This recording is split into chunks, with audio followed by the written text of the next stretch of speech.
Айдас ба сургамж толилуулж байна.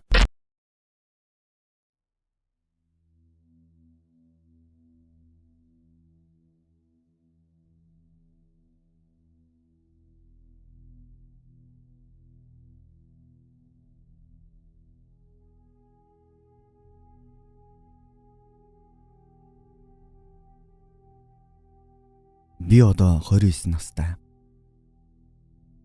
Энэ явдал 3 жилийн өмнө болсон юм. Манай хотын захад дамбад байдаг байлаа. Харин ажил маань болохоор хурдны замын баруун талд үлзэт явах замд байдаг. Би ажилдаа ажилчдын автобустай явдаг байсан юм. Тэгээ яалтчгүй л хол болохоор өглөө гэрээсээ 5 гэж гарна. Орой 9 өнгөрөөж өвөл бүр 10 өнгөрөөгөөд гэртээ ирдэг байлаа. Тэгээд 22 оны 100 нисгэд нийтийн байр түрээслээд ажилдаа нэлээд ойртоод авав. Миний орсон нийтийн байр маань бодволын давхуртайгаа 4 давхар. Би тэр бодволын давхурт нь нэг өрөөнд орсон. Цонх гэж юу ч байхгүй, хаалга агаал юм бол тас харанхуй. Тийм болохоор өрөөний гэрлээ байн гасаадаг байсан юм. За, гол ярианд оръё. Нэг өдөр ажлаа тараад харж явлаа. Ганцаараа лэмчин пиава яваадаг байсан. Дэлгүүрээс 2 үнэ аваад яг орж байтал хаалганы хажууд нээх хөөрхөн бараг шинэ хүүхдийн хувцс гэдэг шургуулгатай шүүгээ. Ер нь хувцсыг шүүгээ авна гэж бодоод л яваад байдаг байсан юм. Тэгээд манай байрныхан хогоо хаалганы хажууд овоолоод орхичдаг болохоор тэгэл авчихсан. Нэгэнт л хайж байгаа юм бол яад ингээд аваад өрөөлөгөө орлоо. Тэгээд л нөгөө шүүгэндээ хувцааг хийж аваад нойлын хажуу талынхаа нь тулгаа тавьсан. Нэг үнэ маань дууслаа. Нэгэн тал болов. Тэгээд л нэлээ мутаад унтаад өгсөн. Гэтэл яг сайхан ундаж байтал нүүрэн дээр нэг юм тасгийг л унчихсан. Зочоод гяс өндөгөөд гэрлээ асаагаад гартал нөгөө шүүгээ яг нүүрэн дээр унчихсан байсан. Би сохтой байсан болоос ч тэрөө юм бодоогүй. Хувцаа эмэглээд буцаагаал унтаад өгсөн. Өглөө харин ажил дээр гинэт ороод яахаараа 1 метр гарангийн зайтай байгаа шүүгээ нүүрэн дээр ундаг байна.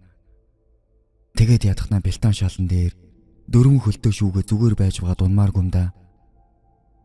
Гэсэн шүүийн боцоор ажил тараад гэртээ ирлээ. Хоол хийж идчихээ тал байсан пиаваныг уух гэснээр болоод унтаад өгөв. Тэгээд яг унтаж байтал яг нүүрэн дээр нөгөө шүүгээ тасгээд унаад өгсөн. Би ч бүр амар муухай орлоод босоод гэрлээ хасаагаад хартал нөгөө шүүгээ байж байлаа. Би айгаа шүнжин гэрэлдээ дутс суугаад унтаагүй. Маргааш нь би ажил дээр очиж болсон явдлаа ажлынхаа нэг ах хүүд хэллээ. Тэгсэн тэр ахгүй. Дэмийн бодож айлгүй зүгээр л байсан газарт нь сүү хасгаа тавьчих гэлээ. Би ч орой гэртээ ирээд хийснээр нь хийж байсан газарт нь аваачиж тавиад дээр нь жоохон сүү хасгаа тойруулж хасгаад нилийн сүү үлдэхэр нь хажууд нь тавиад орхисон. Тэгээд өрөөнийхөө хаалгыг нээтэл нээх тийм жихүүцмээр гэхдээ бүлээн салхи яг өөдөөс үлээгээд яг л нэг юм нэвт гарч байгаа юм шиг санагдаад өнгөрсөн. Сэтгэл санаа дагаад тэгсэн үү? Тэрнээс хойш ерөн зүгээр болсон. Энэ явдлаас хойш удалгүй яармгийн эцэст байдаг эгчигийн гашаа байшин очихор болдоо. Манай эгчийн гэрийнхэн байранд орчихсон тэр газрыг зарах гэд хөнгөө байлгаж байсан юм. Энд мөнгө төлж байхаар тийш очиж суучихыг эдл нүүсэн. Тэнд би гэдэг хүн багаасаа байсан газар болохоор ямар ч асуудал байхгүйг мэднэ. Гэтэл шинэ газар нүүж орсон эхний өдрөөс л нэг л эвгүй. Яагаад ч юм нэг л хөндий санагдаад байлаа. Манай эгчи 2 давхар. Доод том өрөөндөө баахан төхөөрөмж хураачсан. Тэгээ галтгооны зүүн тал жижиг өрөө. Би харин 2 давхарт. 2 давхар нь тэр чигтээ зам руу харсан цонх бас мансарттай. Гэтэл нүүж орсон эхний өдрөөс л хоол хийж байхад жижиг өрөөнөөс хүн хараад байгаа юм шиг нүдний болонд харагдана. Дараа өдөр нь ширээн дээр байсан аяг өөрөө унаад хаагчихсан. Би яах вэ? Ирмэгдүүлээд л тавьчихсан байж шатаар гарахад донслоод унаа байлгүй гэж юм бодоогүй. Ингээс тэгс гисээр хид гонлоо. Тэгэд нэг өрөө бас л ууж байлаа. Ганцаараа хилхүү ойр ойрхон хид хідэн пяв зохиол унтдаг байсан юм л да.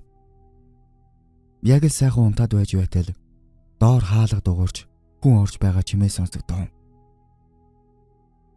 Би ч тухайн үед сандарч өвөөг ороод ирлээгээд хаяа тэнд очиж хондог илүүдл хүрн өвөөд байдаг гэж эгч маань хэлж байсан юм. Тэгэд өвөөгөө ирлээгээд хамаг тамхиа нуугаад байж байтал хинч байсангүй. Би ч нөх юм тоолгүй унтаад өгсөн. Дараа шөнө нь мөн л адил хэвдэж байтал доод хаалга дуураад хүн орж байгаа нь бүр тод сонсогдоод эхлэв. Би ч дотроо энтхий идэ архичд яг хүн байхгүйгээд ороод ирлээ л дээ. Ухааны бодос сэмэрхэн мансартаараа буугаад хаалгаа онгоолгоо доод өрөөний гэрэл асаагаад орилсон хинч байсангүй. Тэгээд л миний дотор сонирн болоод явчихсан. Энэ явдлаас хойш хэд хоногийн дараа Яармагт байдаг найзтайгаа видео кол хийж байгаад хүрээд ирээч гэж хэлээд тасраад унтаад өгч. Харин маргааш нь манай найз би яваад ортол чи тасарчсан унтаж байсан штэ гэв. Тэгэхэр нь би чи яаж орж ирсэн юм бэ? Би доод хаалга байнга төгждөг штэ гэд хэлтэл мансартаар авираад ороод ирсэн байгаа юм. Тэгэд намайг байхуд архичд ингээд ороод ирэх байх гэж удан мансартын хаалгыг сандал тулгаад хаалаа. Ингээд хэд хоногийн дараа өнөөх л уудгаараа ууж найзуудтайгаа групп видео кол хийгээд нэлээд хөвгчлөлтэй байж байтал шатаар хүн гарч ирж байгаа чимээ сонсогдов. Би гайхаад хартал юу ч байсангүй. За буруу сонсочтой. Гээд нөгөө идтэйгээ яриад байж байтал яг л хүн гарч ирж байгаа чимээ дахиад сонсогдов. Тэгэд би өндөөгөө тартал нэг тийм гэлжийсэн толгой халмигдуу гэмээр үстэй. Гэхдээ яг тийм гэд хэлчихээр нүүргүй. Ямартаач над руу хараад байгаа нь шууд мэдрэгдсэн. Тийм зүйл миний өдөөс гараад зогсож байлаа. Би ч тэр үедээ ойрлж айж уцаа шидчихсэн юм шиг байгаа юм. Тэгэд нөгөөгийг чинь гараа дээр ална гэж ойрлж байснаа сандаг юм. Нэг ухаан ортол найзууд ирчихсэн яави болоод дөрүүлээ байж байв. Би ч инглээ тэглээгээ босон явдаа хэлтэл манай хэдэн найзууд харин чамайг уцаа шидэд орилоод яави гэтэл чи тэнд орилоод алан тална гээд гараа дээр гээд муухай орилоод байхаар нь бидгээ санаа зовсонтой хүрээд ирлээ. Тэгээ ямар ч байсан хамт очиж ууй гээд хашааны хаалгыг чинь даваад хоёр давхар лууч нь хартал юу ч байдаггүй. Тэгэхэр нь доод хаалгыг нүдэд онгойлохгүй байгаар чинь мансартны хаалганы шилийг чинь хаглаад ороод ирлээ.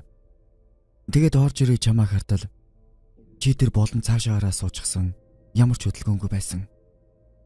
Тэгээ бидний дуунаар сэгсэн үү эргэж хараа чи унаад өгсөн гэж хэлв. Миний санаж байгаагаар би хид орилоод цаашаа таг. Ингээд би сонин балаа юм харж үзээд айга тэр оройдоо Яармагдах найзандаа хоноод маргааш өдөр нь цуг ирж юм аваад явсан. Игч маань энэ явдлыг надаас сонсон нэг хүнд үзүүлтэл бүгдийн хорогдсон зүйлээр оролдож тэгээд дагаад яваад байна гэж хэлсэн гин. Бодвол тэр байрны гаднаас авсан нөгөө шүүгэнээс гаралтай биз. Одоо бол би зүгээр хаяа ботгоор нөгөө толгой санаанд орж айлгаад байдаг болохоос өөр асуудал байхгүй.